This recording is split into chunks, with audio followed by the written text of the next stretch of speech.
শ্রী হরিবিষ্ণু কল্পবৃক্ষ মন্ত্র, যে মন্ত্র স্বয়ং শ্রীকৃষ্ণ ভগবান শিবকে প্রদান করেছিলেন।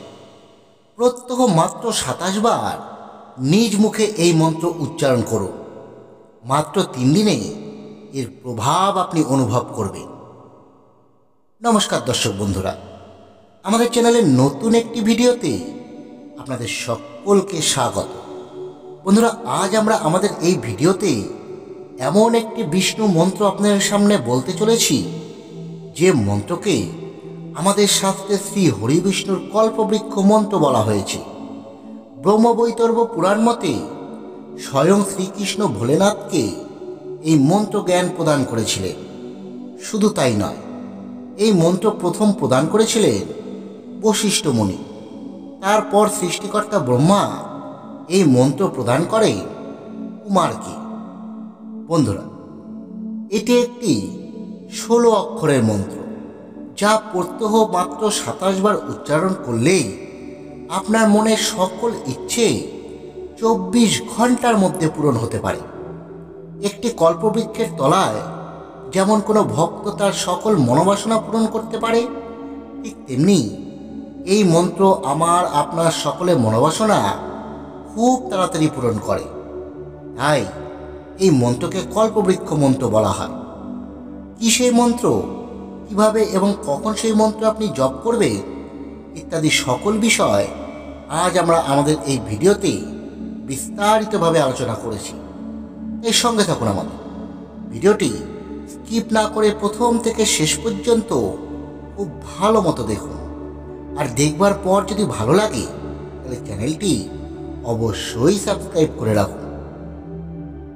বন্ধুরা, এই মন্ত্রটি অত্যন্ত সহজ এবং সরল একটি মন্ত্র।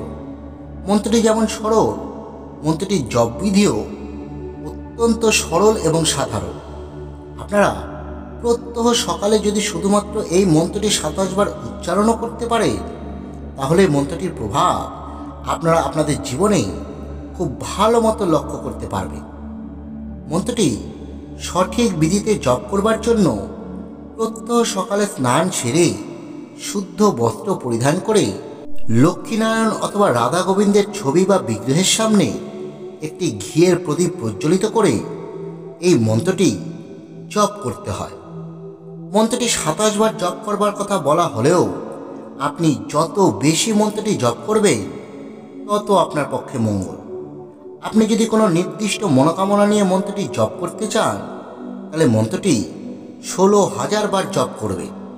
অর্থাৎ আপনার যদি কোনো দীর্ঘদিনের মনস্কামনা থাকে, যা হাজার চেষ্টা করেও আপনি পূরণ করতে পারেননি, সেই প্রকার কোনো ইচ্ছে পূরণ করবার জন্য আপনি মন্ত্রটি 16,000 জপের অনুষ্ঠান করতেই পারেন। সেক্ষেত্রেও আপনি লক্ষ্মীনারায়ণ বা রাধা গোবিন্দের ছবি বা মূর্তির সামনে একটি ঘিয়ের প্রদীপ প্রজ্বলিত করে কোনো আসনের ওপর বসবেন।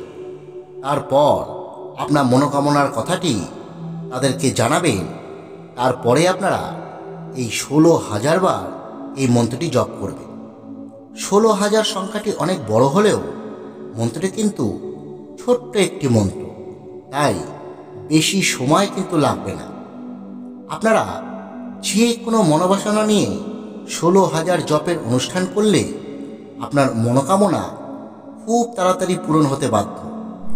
এছাড়াও আপনারা যদি প্রতিদিন 1 মালা করেও মন্ত্রটি জপ করতে পারে, তাহলে মন্ত্রটির প্রভাব আপনারা নিজেরাই অনুভব করতে পারবেন। মন্ত্রটি জপের ক্ষেত্রে অবশ্যই তুলসীর মালা ব্যবহার করবে। আর আপনার বাড়িতে যদি তুলসীর মালা না থাকে, তাহলে আপনারা হাতের করগুনেও এই মন্ত্রটি জপ করতে পারে। আর 1 মালা যদি প্রত্যহ জপ করবার সময় না থাকে, তাহলে প্রত্যহ স্নানাদির পর মাত্র 27 বার এই মন্ত্রটি আপনারা উচ্চারণ করবেন। আপনি জীবনে যা চাইবেন তাই পাবেন।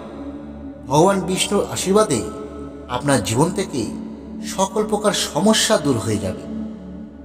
যাই হোক বন্ধুরা, এবার বলি কি সেই হরিবিষ্ণুর কল্পবৃক্ষ মন্ত্র।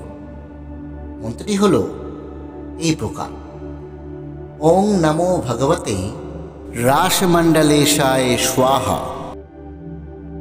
আবার বলছি মন্ত্রটি: ওং নমো ভগবতে রাসমণ্ডলেশায় স্বাহা। বন্ধুরা, এটি অত্যন্ত শক্তিশালী এবং প্রভাবশালী একটি মন্ত্র।